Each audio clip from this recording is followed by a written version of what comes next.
Bueno, el tema que vamos a desarrollar ahora es el transporte marítimo en el Perú. Primero que nada, nos presentamos la Asociación de Armadores del Perú. Somos un gremio que reúne a las principales empresas navieras peruanas. Estamos dedicados, como allí lo dice, al transporte. Primero, la refinería de Talara todavía no está operando. Luego, por el tema del COVID, también hubo unas ciertas bajas en el mercado.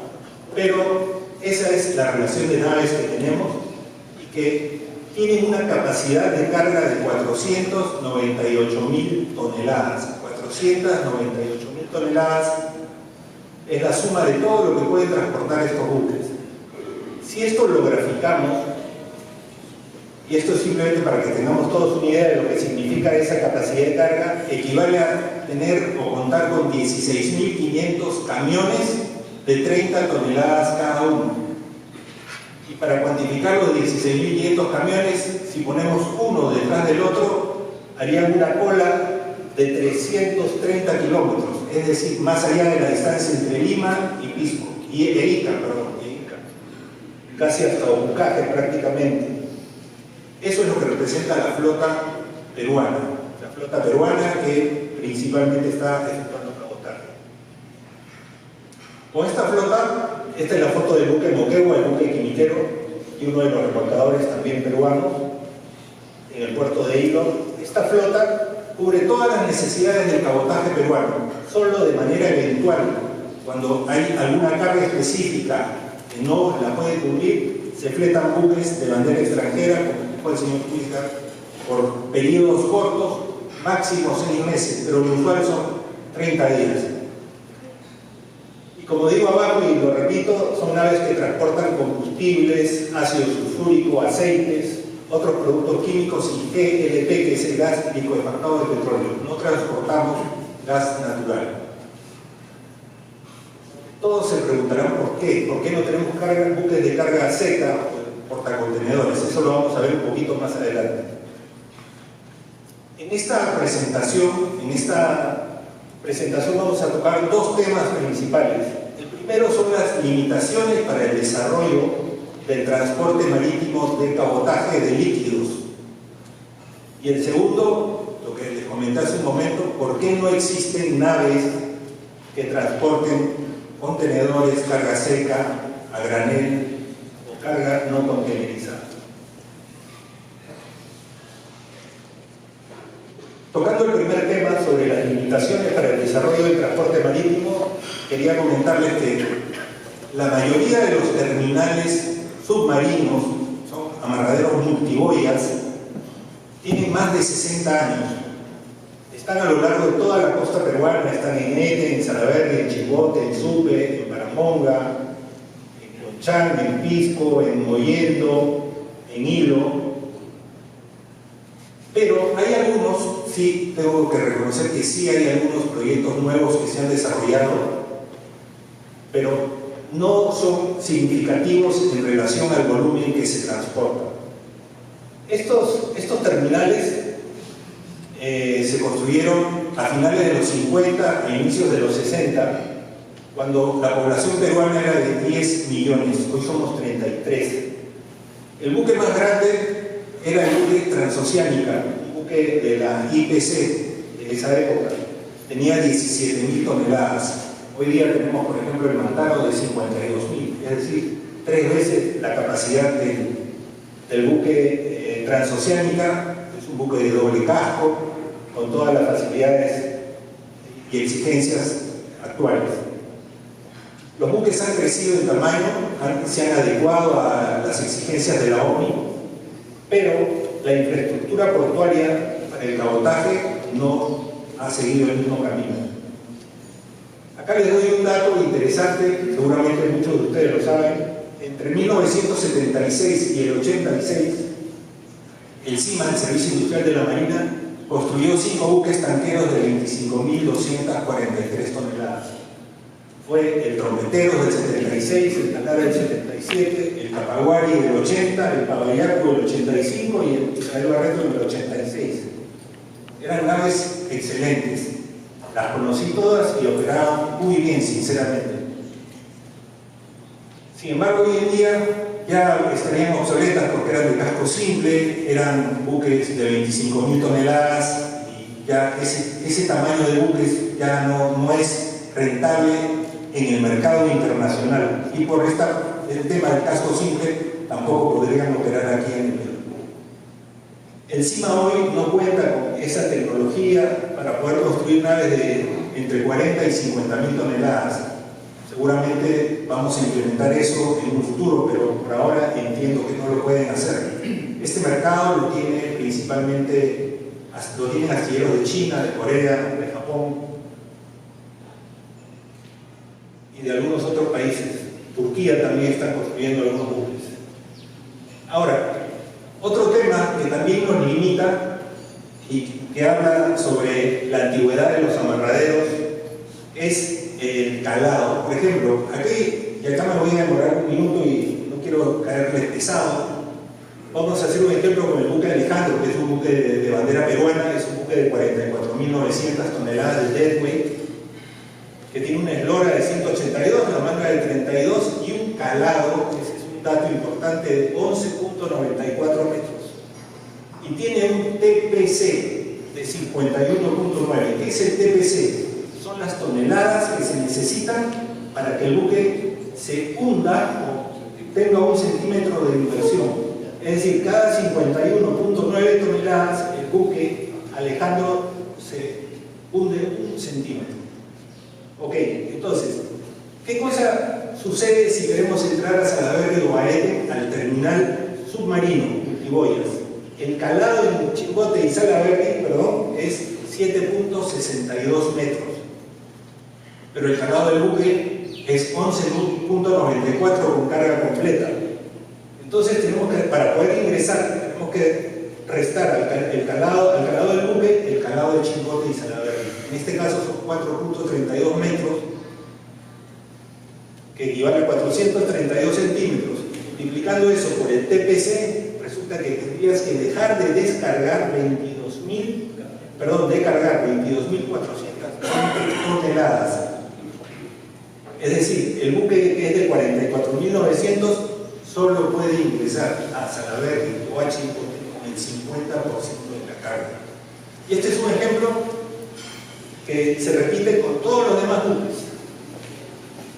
Así que eso es un tema por el cual decimos que debemos de desarrollar también y modernizar los amarraderos en el litoral. El otro problema con el que nos encontramos permanentemente es con la falta de un dique adecuado en el Perú. Las naves, por un tema de clase, por un tema de clasificación, tienen que efectuar su dique, su recorrido y carga cada 2 años y medio, o 2 veces cada 5 años, eso es lo que dice la norma. Esa es una foto aérea del CIMA, del dique seco del CIMA Callao. El problema del CIMA es que tiene una manga, es decir, el ancho del buque, la manga, de 25 metros.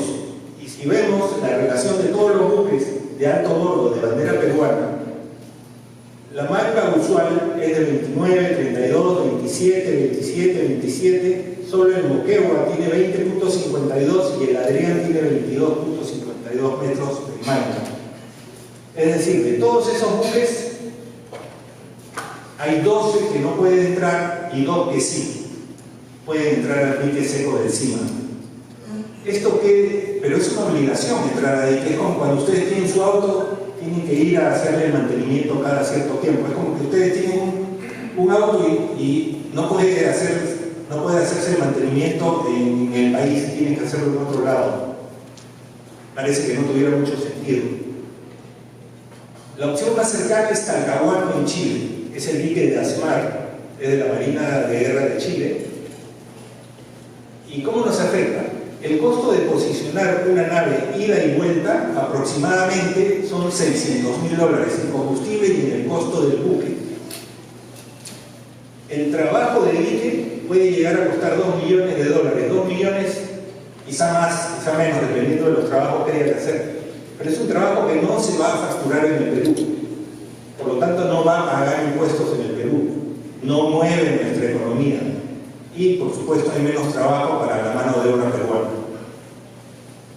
importante que contemos con un dique apropiado para estas naves, y no solamente estas, sino para todas las naves comerciales que vienen al Perú, y podamos ofrecer esto como parte de los paquetes, y no solamente en el año 2015 habla de más de 500 días, 518 días de puerto cerrado, en la suma de los 11.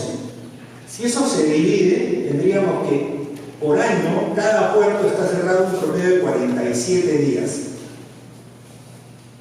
Y claro, uno dice, sí pues, braveza, acto de Dios, mal tiempo, la corriente, el viento, pero bueno, ya estamos en el siglo XXI, ya podemos de alguna manera mejorar un poco esto. ¿Qué debemos hacer? Debemos mejorar las defensas, reforzar los amarraderos. En el caso de Salaberry y Chimbote, deberíamos de alejar el amarradero más allá del punto donde está actualmente, alejarlo más mar afuera, para que tenga aguas más profundas y el buque pueda amarrar, mejores boyas, etc. Tenemos que ampliar los tanques de almacenamiento en tierra, son muy limitados. Entonces a veces entra un buque por 15.000 barriles, 30.000 barriles y tiene 200.000 barriles a bordo. ¿Por qué no puede descargar más? Porque no hay más capacidad en tierra. De esta manera ingresarían menos veces al puerto.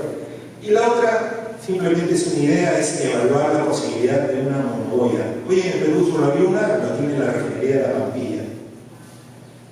¿Por qué digo monoboya? Porque imagínense, ese es un dibujo de un buque que está amarrado en un terminal multiboyas. Arriba es la proa, todos lo saben, por supuesto, y ahí está amarrado y tiene 3 boyas en popa. Si hubiera un viento fuerte y una corriente fuerte, lo primero que se va a romper son los cabos de proa y el de popa a babor. Y entonces, para evitar esto, el capitán de puerto y las autoridades cierran el puerto. En el caso que en lugar de un terminal multiboyas hubiera una monoboya, si el buque amarra a la monoboya y viene un viento fuerte o una corriente fuerte o ambos, el buque simplemente gira alrededor de la monoboya y continúa con la descarga. Esto podría ayudar bastante, aliviaría mucho. Y la monoboya, esta información, les soy sincero, la he sacado de Google, no sé si debe ser correcta, pero sería bueno de todas maneras ver algún estudio más profundo.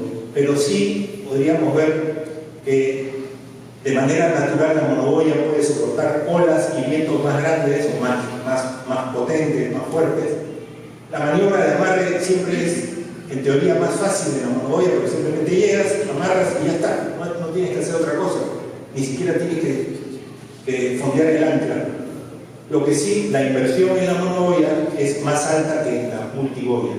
Pero pongámonos a pensar, ya no voy a retroceder, pero pongámonos a pensar cuánto se pierde la sociedad por una falta de combustibles, o una falta de productos en general. Supongamos que no son combustibles, son o gas, supongamos que puede ser graneles, pueden ser otras cosas, pero yo creo que vale la pena por lo menos invertir un poco en infraestructura portuaria.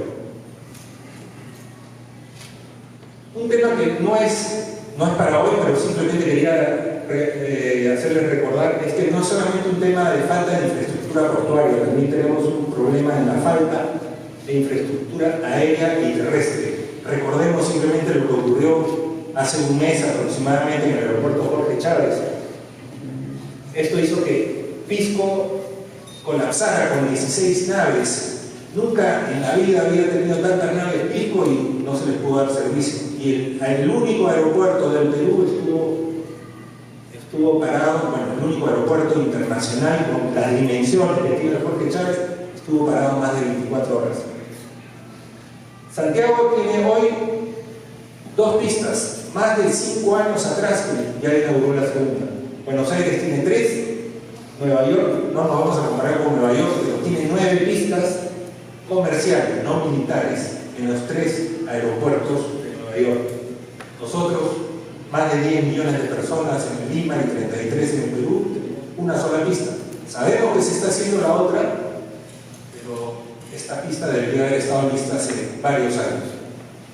Y lo mismo ocurre con la infraestructura terrestre. Si queremos ir a Chosica en un domingo de invierno o a las playas en el verano, pues todos ustedes son testigos del grave problema que tenemos.